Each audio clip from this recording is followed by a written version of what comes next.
Mga ano? Yes. Mga This is the souvenir of Tawi-Tawi. souvenir of Tawi-Tawi. Yes po, yes po. Ah, mga mga artifacts, ganun? Yes. Wow. Mga cultural ano? Ayan. Pinipreserve talaga, no? Ito. Yan, kulintangan. Kulintangan. Iwan ko ang iba, hindi ko introduce. Hindi ko rin alam sila may nakakalam dyan. Mm. Yan, Badyaw dress niyan. Ito Badyaw dress. Ito, alam ko to. But your attire. Ito ang tinatawag na agong. Agong. Kulinta. No. This, Gandingan. Gandingan? Gandingan. Iba nga. Gandingan. Gagong that one. Agong, ito pala. Ito. Gandingan. Agong. Gandingan. Para saan yun, sir? Yes po, ginagamit po for the occasion po. Pwede sa mga pangalain na. Yes po. Kasi sa amin kasi pag kumakain, Yun. kinaganon. Yun lang, bisitahin natin doon. Ito. Ito. Yung mga kapatid namin. Yan po. Kapatid ni Sonin ito. Yes. Si bisita na sa mga guys. Si Pans. This is Duwak. Duwak is a Sinama dialect. So sa Tausug naman, Amo. Amo. So sa Tagalog, this is Unggoy, right? Unggoy. So dito sa Tawi-Tawi, in a Sinama dialect, we call this Duwak. Duwak. Opo. Duwak. Sa Tausug, Amo. Amo. Yes, sir. Yan po. Yung amo din sa ano, sa Bisaya kaya amo yun. Unggoy. Unggoy. Hindi ba sa amin, sa amo ko? Lain. Alain. Lain po. Opo. May mga Yung dito. makita natin sa taas. Ito, sir. So, ano po? Yan, ito ang ginagawang paggawa ng tutu. Yes. Yung puto, yung... Yes, po. Opo. Yung kasaba. Sabay yung kabanting na. Kasaba po. Yan, ginagamit po. Tapos ito tinatawag na liisan. Isa. Pinipreserve talaga rin yun, no? Ang galing, no? Ito, Ito. Ito ang kudkuran ng Muslim dati. Kudkud ng pangge or lahing. Ano na yun dyan? Liisan. Yung liisan. Liisan Ayan, tawag. liisan na. Tapos ito ang panghuli ng kamera. Design nyo ka dito. Kahit hindi ko na-introduce to. Isda. Opo. Sa amin, bubo. Bobo. Sa Mua. Sa Bisaya, ganun din. Bubo na po sa Bisaya. Narapod namin dito sa seaweeds.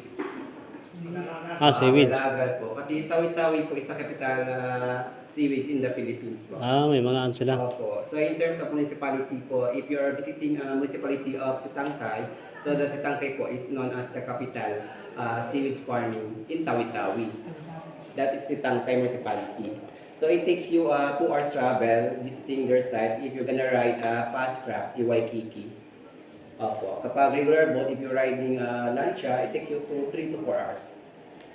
Opo. May option naman. Sige, para alam din ng mga kababayan natin kung Yes po. kung paano sila magpunta dito. So, So, Lima take charts about the map of the Bungaw. ito yung So, mapa. sir, this is the map of Bungaw. And in Bungaw, we have 4 islands. The Bababag Island, the Bungaw, Sanga-Sanga, and the mainland.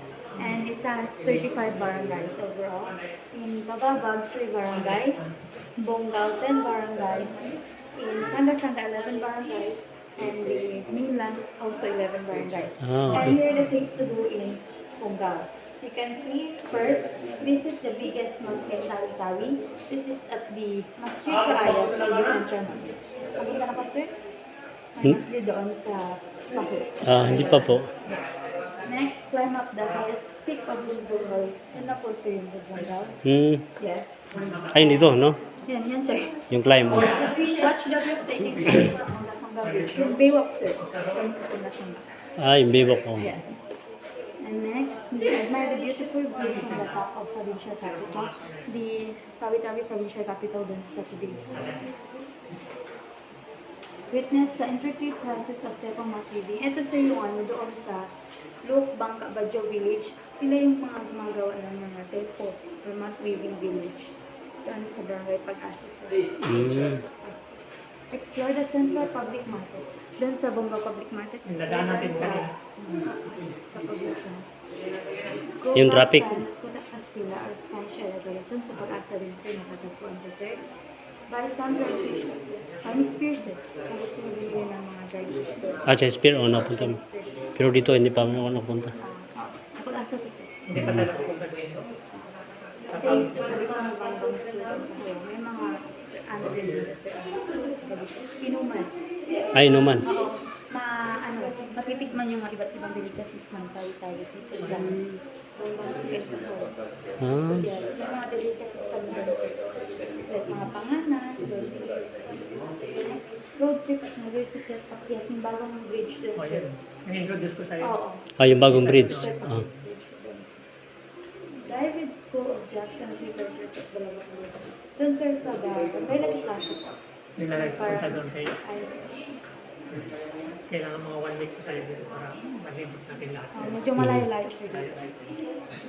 Right, yung lapit-lapit sa International Bridge. Yung lapit-lapit yung mahabang bridge na sir. Papuntang pang yung Masigala. Malayo din yun. Yung the bridge. Malayo din talaga sa kabila. Mga 15 kilometers. 15. Yung rubber t-shirt, yun doon na sa mainland na yun. Malayo na talaga. Yes. Experience the first hand bridge and the take sa Dumatis. Kabilang natin po sa Mola. Yan po. Salamat po ma'am Tanong po ba, sir? sa presentation. Ayan, okay.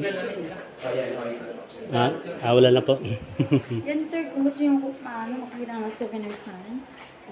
Ito sir. Meron? Yeah. Opo, next po, ito si magpapaliwanag. Dito po sa souvenirs naman, meron po kami tinatawag nito. Galing po Bukong nila. or bikong-bikong. Ito naman garong or talam or tutok dulang and sayap. Po. Ito po yung ang gumawa nito ay si Rodsia Muhammad from Sibuto. So, ito lang yung mga ito. From Sibuto.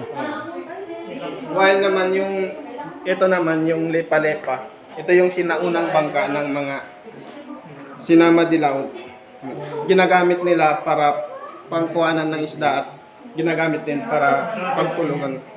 Ginagamit din nila pagtulugan nila. Then dito naman po sa tepo or map weaving. Banig, no? Banig. Pag maliit, pang display po siya. Kapag malaki, pang banig po. Ang gumawa po nito si Mariam Putalib from Tando Basco. Colored by Anjili. Yun. Meron naman po kami dito mga souvenirs gaya dito. Para sa rep. Okay. Ginagamit. Ito, itong may mga susi ng motor o sa ito, yung mga damit. Ito po. Tawi-tawi ng which is yung makikita mo dito sa tawi-tawi yung design na to. Ganda sir, no? At doon naman po Next sa up po, dito tayo.